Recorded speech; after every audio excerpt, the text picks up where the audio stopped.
Today in chapter 4, we're going to pick up, but we're going to go in a little bit of a different direction.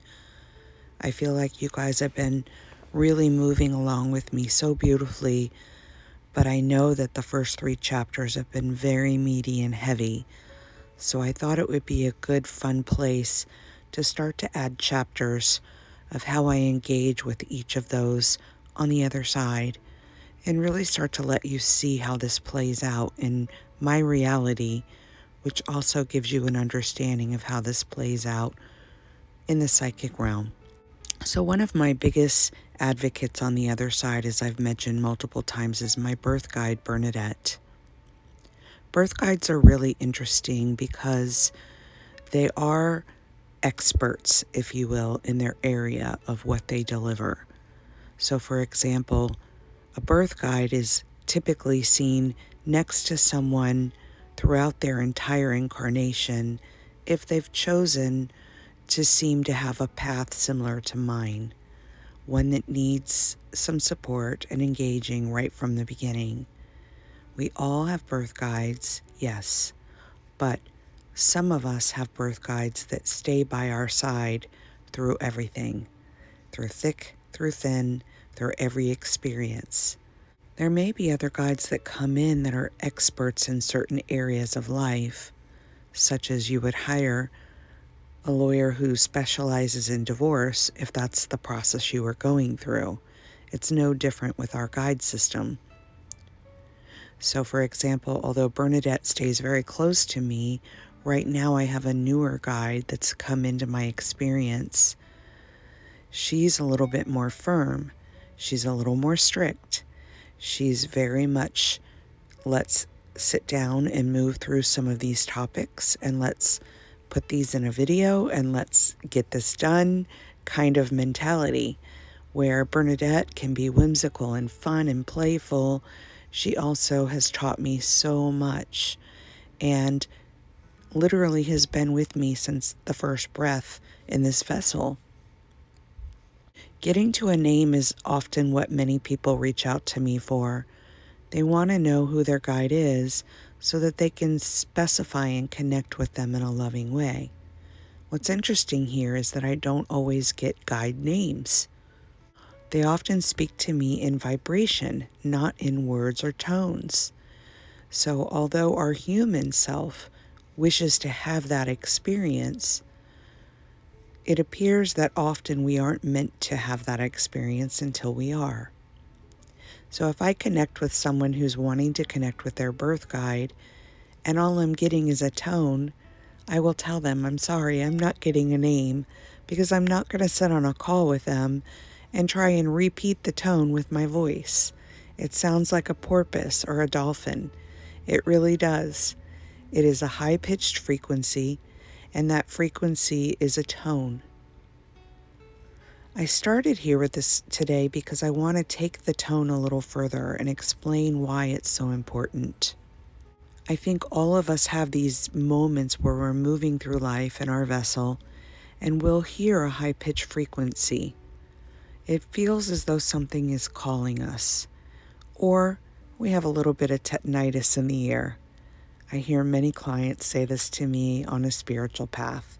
Ever since I started this path, I have ringing in my ears, constantly or throughout the day, and I laugh and I giggle because, of course, as soon as I go to preview what's going on there, immediately I see what's behind it.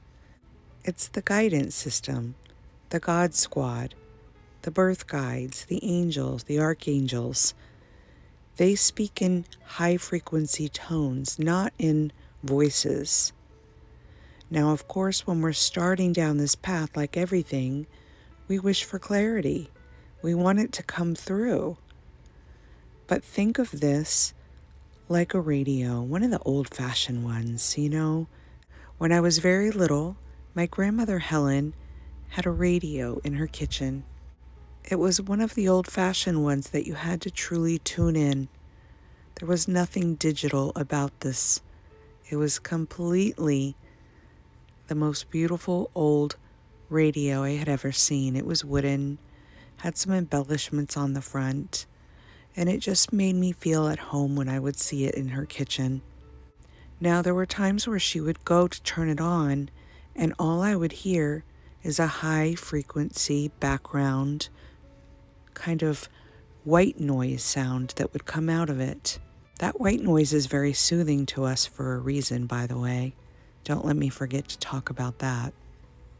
So as she would move the dials and attempt to tune in to that frequency, soon we would begin to hear someone's voice or music playing, depending upon what station and what was going on at the moment on that station. This is no different than what I do, what you do, what we all do in this vessel.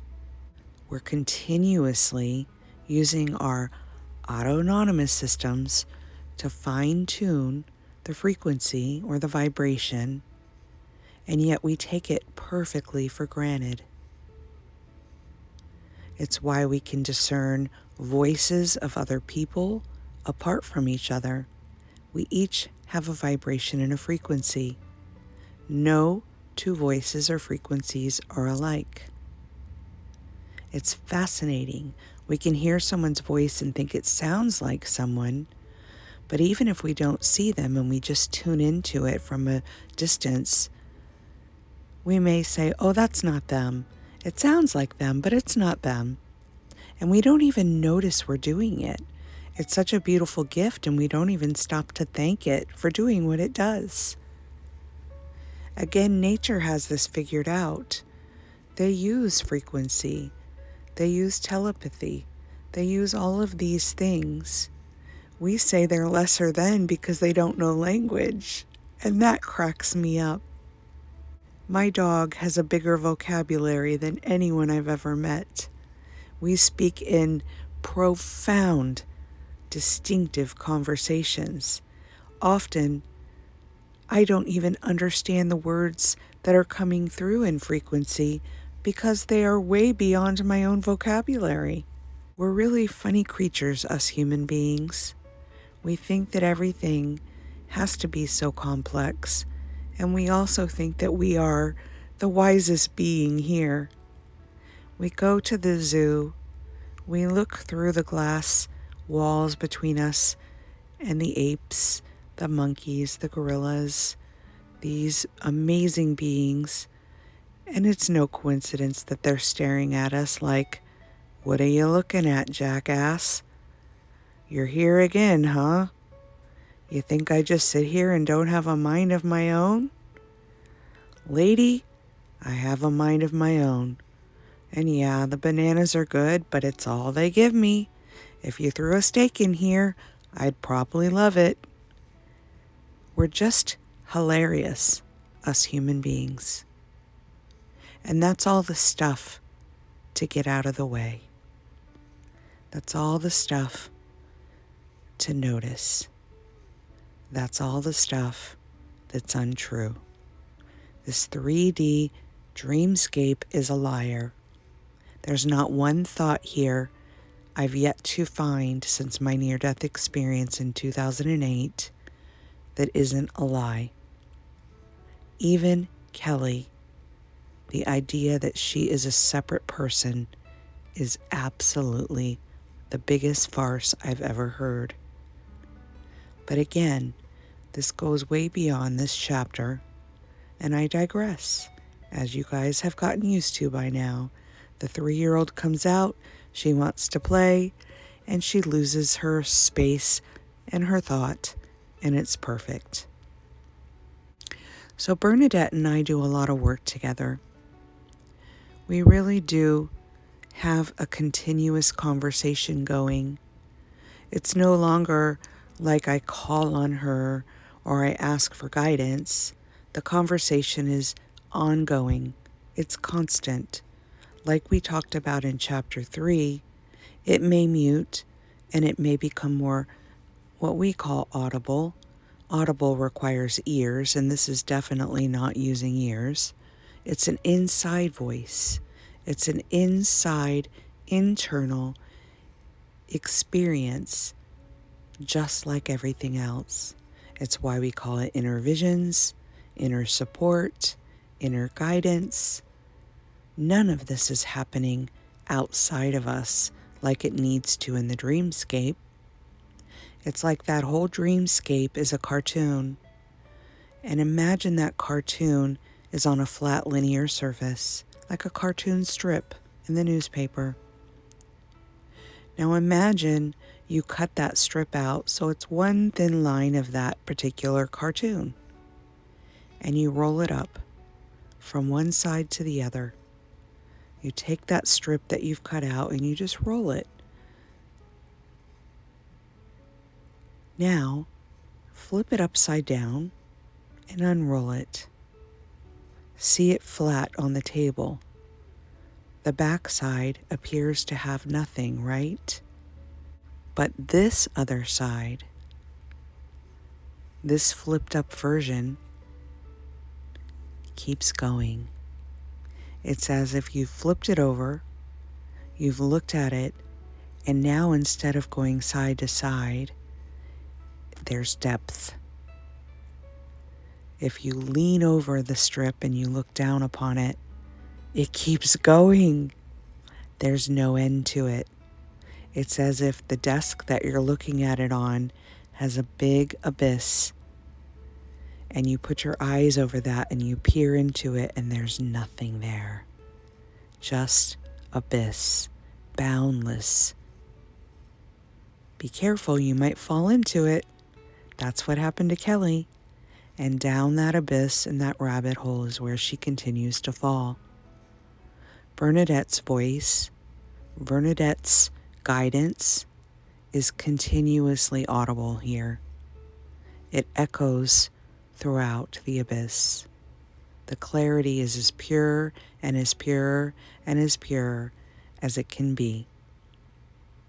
The conversations are ongoing, even though Kelly may be living in the 3D world, in the cartoonscape on the other side of the cartoon strip.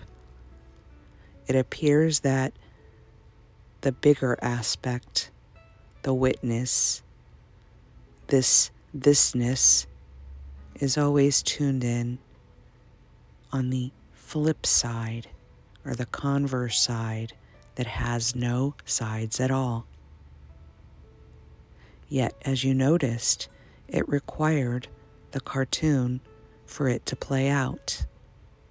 There's no coincidence in this analogy either. They each need each other to be able to have this and that experience. That's the beauty of this. There's no escaping it or it escaping us. We call this death. We say, they died. They've left their body and they're no longer in there. And I say, they're on the back of the cartoon, flipped inside out, going down in the abyss in the most beautiful love they've ever experienced. All is well. All is well. All is well. So again, I'm pointing to many things here, and I want to circle back around to what I mentioned earlier about that tone being an important thing to come back to. You see, we each have one. We each have a tone that is our direct vibrational connection to this godliness. When I lay down to meditate, I don't go somewhere. I don't seek something. I rest easy, and that tone, that vibration, that pitch, my connection to God, it becomes audible. It may start slow at first, and then it begins to increase. It ramps up until I become it, and it becomes me, and there's nothing else. Now, that may be very hard to wrap one's head around, unless you've been meditating for some time and you've actually happened upon this tone. That is your tone. Now, if you can find a way to consciously hum until you can reach your voice tone to what your inner tone sounds like, you're able to bring that forward into the cartoon world. Kelly has this now. Oftentimes, she'll be doing something and not even realizing she's humming the tone. Now, humming may be a little bit of a misnomer or misguider because it sounds like there's different varying degrees, but there's not. It's one tone, and it just maintains itself. So this is why many who do meditations with a mantra like Om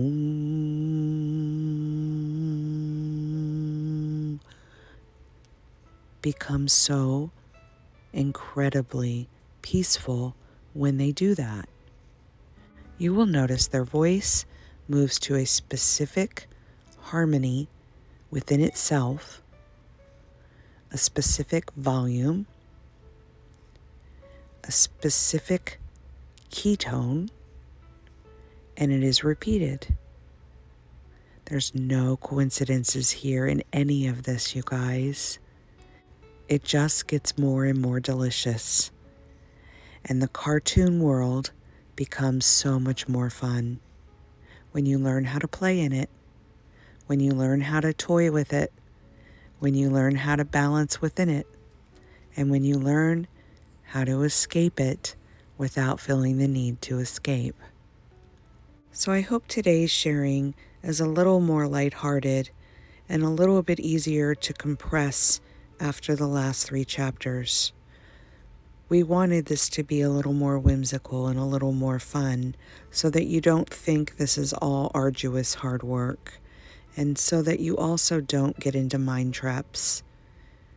Like everything in the dreamscape, sometimes it's important to step away, to move away, and to move into joyous things that give us some flicker of understanding that although there is a willingness and earnestness necessary, there is also an absolute necessity for joy, playfulness, peacefulness, and harmony. The dreamscape is all about duality, so let it all reign free. I hope this is helpful, and I love you guys. Until next time.